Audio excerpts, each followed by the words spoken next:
परभणी शहरातील शनिवार बाजार ते शिवाजी महाराज यांच्या पुतळ्यापर्यंत रिपब्लिकन सेनेचे सरसेनाजी आनंदराज आंबेडकर यांच्या नेतृत्वाखाली तर अखिल भारतीय भिक्खू संघाचे कार्याध्यक्ष भदंत डॉक्टर उपगुप्त महातेरो भंते पयवंश यांच्या प्रमुख मार्गदर्शनाखाली धडक मोर्चाचे आयोजन करण्यात आले होते।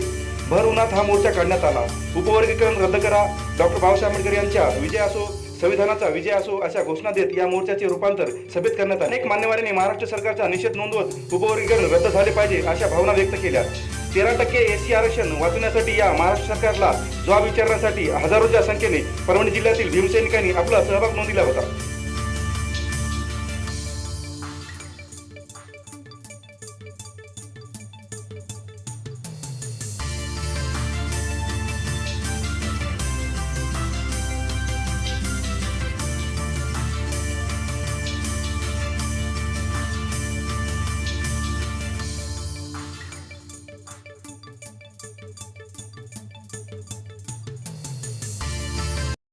निर्माणीचा विचार बाबासाहेब आंबेडकरांचा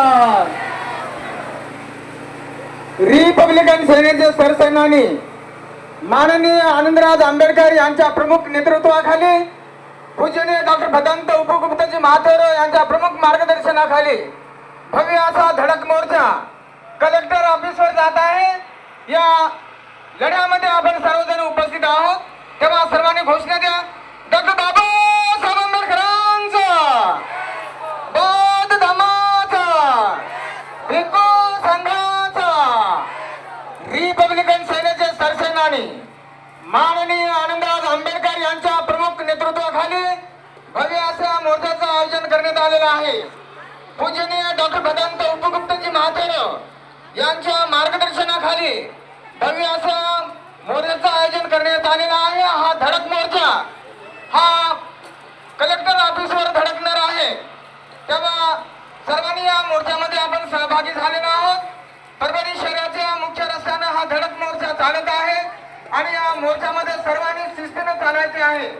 आपण सर्वजण शिस्तप्रिय आहोत। या देशामध्ये माझ्या मते 80 ते 90% जनता अशी आहे की ती ह्या संविधानावर प्रेम करते आणि त्यामुळंच जेव्हा संविधान न लागेल असं जेव्हा लोकांना वाटलं तेव्हा लोकसभेमध्ये आपण पाहिलं की कशा पद्धतीचा रिझल्ट लागला आणि त्यामुळं या देशाच्या संविधानात नग लावण्याची आता पूर्वी म्हणजे धैर्य करेलच मला दुर्दैव आहे की या देशामध्ये पैशाचं जे काही प्रचंड स्त्रोत वाढलेला आहे। मला भीती वाटते पुढे काही काळामध्ये अडाणी आणि अंबानी काही त्यांचे स्वतःचेच खासदार म्हणजे निवडून आलेले सर्वच खासदार विकत घेऊन तेच पंतप्रधान वगैरे होऊ नये ही मी अपेक्षा करतो।